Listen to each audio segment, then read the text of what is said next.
This instructional video shows how to use the first analytical module of Magellan's Compass software, the Assemble Sources module.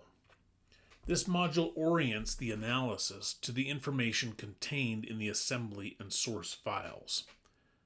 As mentioned previously, Compass runs on a server and is accessed through a browser by any machine that can access that server. Also recall you can use the help bubbles at any time for support while using the software. The drop-down menus and checkboxes allow the user to identify file data in the assembly file and choose which mass spec files will be included in analysis. The files were uploaded in the project file upload module as described in the first video.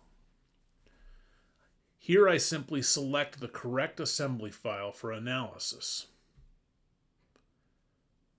Next, I can select specific columns in the assembly file that correspond to the example ID, the unique identifier for the specific condition being compared.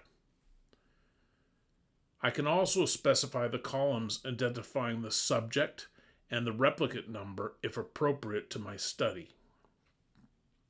Finally, I specify the source file columns, meaning those that contain the file names of the mass spec files being compared.